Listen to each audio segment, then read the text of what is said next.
Mic test. City Commission, which has been duly posted to order, and go to item one, which is consideration of possible action to propose a desired tax rate for fiscal year 2019-20 and schedule 2 public hearings for Wednesday, August 7th, 2019 at 5:30 p.m. and Wednesday, August 21st, 2019 at 5:30 p.m. Sir Tim. Thank you, Mayor. The item presented is a desired, or the proposed desired tax rate at 63 cents per $100 valuation, and to schedule 2 public hearings set for Wednesday, August 7th at 5:30 p.m. at City Hall, and Wednesday, August 21st, 2019 at 5:30 p.m. at City Hall. Okay. Is there a motion to propose the tax rate as presented and to set the hearings as presented? Motion and second. So moved. Second. Motion and second. Is there any discussion? Yes, just an observation, Mayor, and the only reason I'm bringing this up is because I'm a roofing contractor, obviously, and because of this past disaster that we've had, there's been a lot of work coming up. We're making a lot of money. Lowe's is spending a lot of money at Lowe's and McCoy's and different locations, restaurants, and so is this in any way going to raise the sales tax in its next fiscal year? Is it going to help? I know it's a disaster, but to me it's kind of like a blessing in disguise. Will it raise the taxes, and would this be a good idea to maybe? So we haven't received, when do we receive the next sales tax report? Mid-August. Mid-August. So if we see an increase, it'll be for 1-2 months while the work is ongoing. Okay. And so we're still projecting at 1% for next fiscal year, So year over year. So the first meeting we'll have will be in August 7th. We'll have another report between then and the 21st, possibly? Yes, definitely. There should be one between August and August. Okay, so then maybe we can review that as well. Now, again, this is not what we're realizing now as a result of the storm. It's not a long-term impact. It may have an impact over 1 or 2 months, and then it will go back to norm. Okay. How much is the shortfall? That the 4 cents is to cover. 1.3. So how many sales would we have to generate 1.3 million of usable tax? It would have to be substantial. Tens of millions? Tens of millions? Tens of millions, if not hundreds of millions. It would have to be substantial. I mean, I get what you're saying, but It'd have to be about a 6%, 6 or 7% increase to sales tax revenues, On a consistent basis. which is on a consistent basis. on a year over year. So that's a big number. Because 1 cent is $250,000 basically, rather than muscle matters. So I think what's happening now is that we do have folks buying construction material. Once that goes in place, that's not a continuous purchase of construction material over long term. Once folks fix their homes, that goes back to what we would call normal. And so what we're projecting for normal for next year, based on this last year on sales tax, is a 1% growth. And that's what the 1.3 million shortfall is based on. Okay, so I guess Now, the months that we're referring to now, that if we do see an increase over the next 2 months on sales tax, it will affect the current fiscal year, not next fiscal year. The budget we're considering is for next fiscal year. okay. The only reason I'm bringing it up is because there's a lot of people that are concerned about it, because they're saying like, we're upset because we're having to spend a lot of money, and now we're going to go through this, and so that was why I brought it up. I did some math. So somebody challenged to the fact that they said, well, they just got a salary pay raise. And so an average $100,000 home would be about $44 a year. That's what was that? $44 a year. 41. $41 for the entire year. So I took 40 hours, multiplied it times 52 weeks, and then I divided it back into $41 to find out how much of a pay raise would take to cover that was right about 2 cents. So when somebody made the statement that they saw their entire pay raise get vanished, I don't know of any company that gives a 2-cent pay raise. But you're talking about pay raise on people who got a pay Somebody made raise. the statement that he was all excited that he got a pay raise, Yeah, and that he saw it vanish in front of his eyes because we're gonna have this tax increase. And so I look at that going, that's kind of an outlandish statement. I mean, I understand that if anybody has a district that's gonna be affected, I have lots of people that live in small trailers and they have a limited fixed income. I get it. well, and I do too. That's why I was worried about that when, I'm the same way. I'm getting ready to go on, you know, I'll be 65, I'll be able to collect Social Security, and I'll start looking at things as I get older like that. But we're talking about $44, for less than $1. 41. $41. That's equivalent. Okay, I'm sorry. In my head, it's stuck for 44. No But it's $41 over a 52-week period. I think when we had Hurricane Dolly, we also saw a spike in sales on construction material. I think that lasted about, what, 2 months? Roughly 2 months? You would also see increase in expenditure for repairs. Yes, and so, and then it went back to what we would consider normal at that time. So if we see a spike, and we may see a spike, it'll be 1 or 2 months before it goes back to, right now for the year, we are at negative 0.48 on sales tax, right? Elvia? So we're at negative 0.48 on sales tax right now for the year. So Frank, you're in the roofing business, has the cost of shingles gone up in the last 10 years? yeah, Double, triple? probably double. But when you go back to Dolly and to this disaster that we just happened, I seriously doubt it's gonna last for 2 months. We have people that are still trying to collect money to do things to where, for example, when we did the hailstorm, we did work for like 6 months. Dolly, we did the same thing. The Did hailstorm in Did McAllen, that provide an extra $3 to $6 million in that for the city? I don't remember. I'm just worried about the people who like, and Victor made a very good point. He's talking about people who are gonna get that increase. But people like me and some of the people that live in my district who live on a fixed income, this is gonna affect them. I know it's not very much, It affects everybody. right? But But it affects the city also.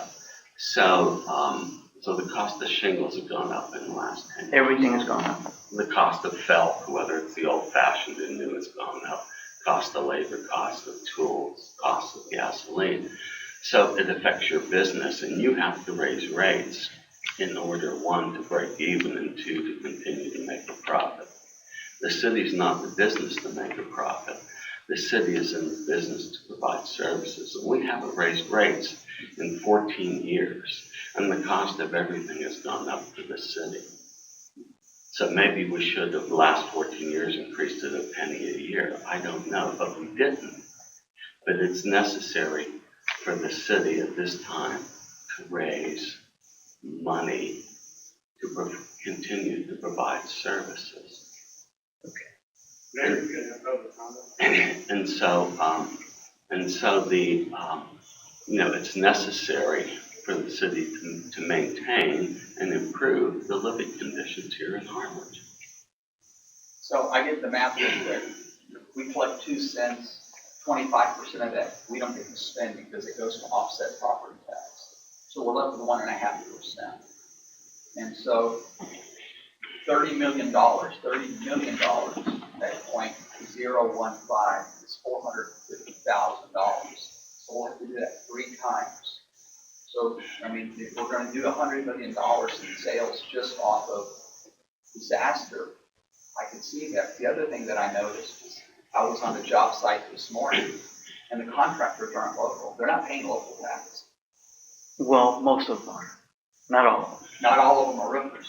Some Well, no, are no, sheetrockers, and yeah. you have electricians. But- This was a complete But most of them electricians are. that I work working alongside.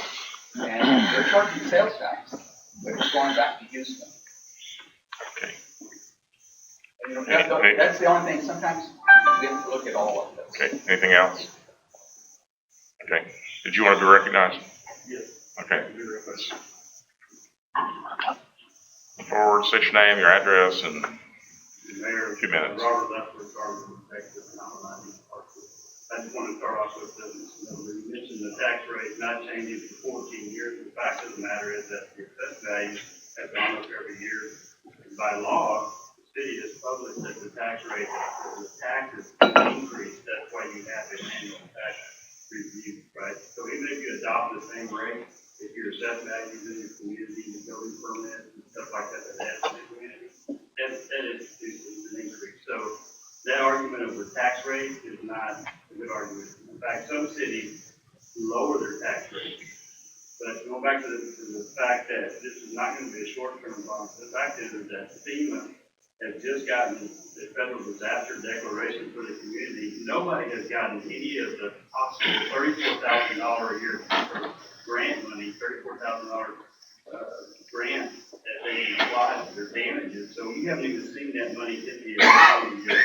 So I suspect that between that insurance money and those folks that are paying out of pocket that are going to take 10, 12 months and maybe longer to get through this situation, that money is going to be contributed to the community, and you're going to see that. So these arguments are really kind of short-sighted, and so, it's really disingenuous to say that we haven't had a tax increase or rate increase in 14 years, because the assessed value of the community has always gone up. Every year you adopt the same rate, and it still institutes tax increase for the city.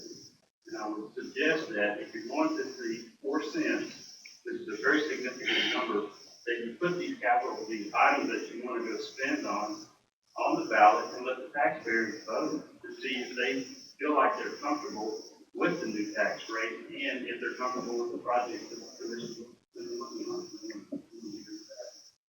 All right, thank you. Go. One of the interesting, I think it was Bastiat who said this, the broken window theory.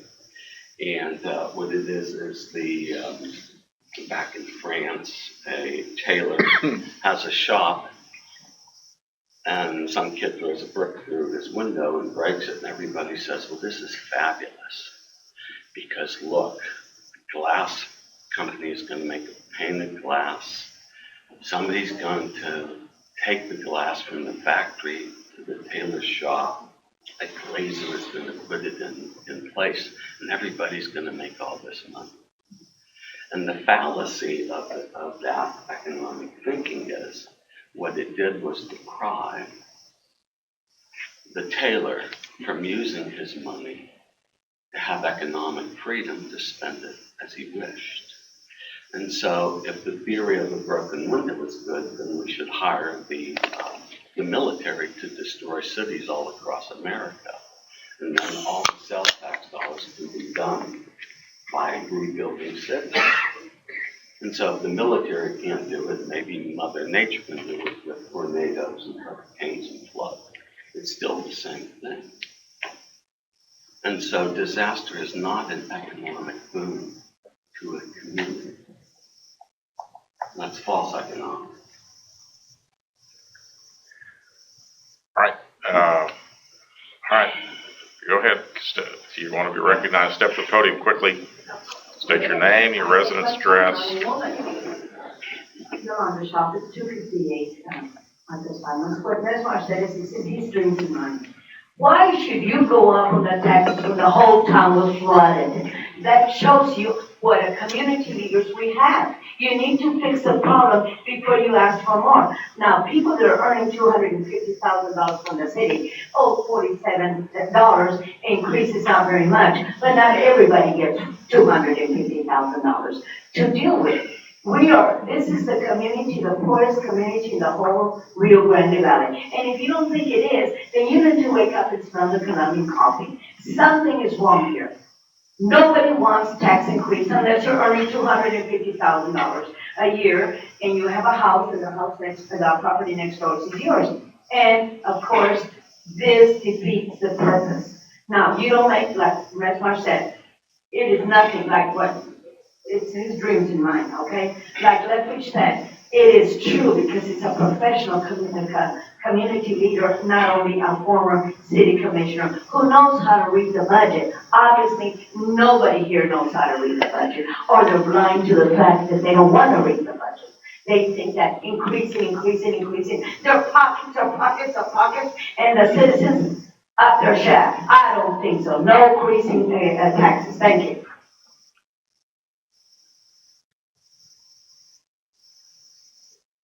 Good afternoon, Mayor and Commissioners. My name is Anilla Simpson, 15701 Parking Street. I do mortgages for a living and I deal with people purchasing homes all the time. And one of the positive things about Harlingen and the things that we sell about Harlingen is the fact that the taxes are always much more attractive when you consider the services that are offered here in comparison to our sister cities around the valley. Having said that, we've just gone through a tremendous amount of loss with a lot of citizens, and yeah, I call them citizens, but actually, if you're a property owner, you're an owner of this city. You're an owner. And as an owner, I do believe that the citizens who are owners should have the right to go ahead and decide if these taxes should go up or not. I know that the discussions have been that there have been no taxes that have been decreased in the last 14 years. However, when you look at our garbage bill, because that's the only thing I do pay to the city, even though, let me rephrase that, the only service I get from the city, real service, is garbage pickup, and I do pay state taxes, is that there's also a street tax, a maintenance tax that we have, $4.50, which is about $54 more a year. So I think that the language about there was no taxes raised in the last 14 years. I would say that $4.50 is a tax reform, which was very well used, because thank you so much to Selena, who's no longer there. I don't know what happened to her. She was a very good employee, I thought. She actually listened and got our 2 streets fixed, which was Beckham and Azafamas, which was way overdue. But my street on Perkins, now with all the big trucks going through and forth, fixing them, which was fabulous. But now I have a little bit of problems with more potholes. So I have benefited from the $4.50 that has been collected from my garbage and all that. So thank you for that. I just think that at this point in time, with the amount of loss, anxiety, despair, as you all have seen attending the city meeting the last couple of weeks with people that have suffered, it is being hit is like this tax discussion right now is like being hit in the gut for some of these people, myself included. $40 a year is not going to break me, not at all. I understand tax. I tell my clients, rest assured, your taxes and insurance are going to go up every year to just prepare for it. I get that. I understand the services that are required to run the city. I understand budget as well. I understand money. I know the need that the money needs to come in to take care of these things. All I'm saying is if you can just please take a step back and take into consideration that some of the owners of these cities, what this city is going through, have some compassion, which I know you have compassion, show compassion the last couple of weeks of everything that's happened. All I ask is that if you can just maybe relook at the budget one more time, and if there's other places that could be cut, cut it. We cut it in our personal household. We cut it in our businesses. When business is slow, what do? We start looking at ways to cut so that we can still continue to run what we do, manage it. That's all I'm asking. Thank you for your time. All right, thank you. Anything else? Dan, how much did you cut the budget by? 7.9. You already went 7.9. We cut 7.9 million out of the budget to get to the 1.3 million shortfall. Is there a deadline on this? Yes. Which is when? So we need to, I didn't hear the question. The deadline on. so what's the timeline for having this effective rate approved? We need enough time to go and schedule these public hearings, so we'd like to have at least a direction. If we can't, the desired proposed rate today, we'd have to either have another workshop and keep pushing the deadline forward. So we do have to before October first. I was gonna say, when is the last day? Yeah. I don't have that exact date handy, we have to look at the certain We have a deadlines motion for publication, and dates within, I just have to get back to you on that. We had a motion in a second. We had a motion in a second. Okay. Is there any other discussion? All right, all those in favor say aye. Aye. Those opposed, like sign. Motion carries. All right, thank you, ladies and gentlemen. We're adjourned.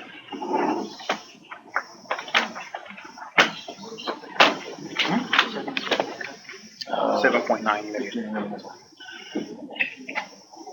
Million, that's what we cut out to get to the 1.3 million dollar shortfall. So we still have a 1.3 million dollar shortfall, but we cut 7.9 out of departmental request to get to that 1.93 shortfall. Okay, and then one more question. So in other words, we were short 9.2 million. Right. We were short 9.2 million total, and we cut 7.9 from departmental request. Okay. Now that includes supplemental. Amanda, did you put me down as name the fire equipment? I don't hear the vote. Yeah, so we need some language. This is all in favor, say aye. I voted no. I think it is. Just for the record. That and then Project Dream and Project Development, but I just talked about Okay. the big allocation issue. Okay, because, it's not a lawsuit. I mean, we do No, have a lawsuit. I know. There's a lawsuit from the guy. But I want to talk to them that we encourage them on this. All right. And that we're Hey, Fernando, how are you? Just wanted to make sure.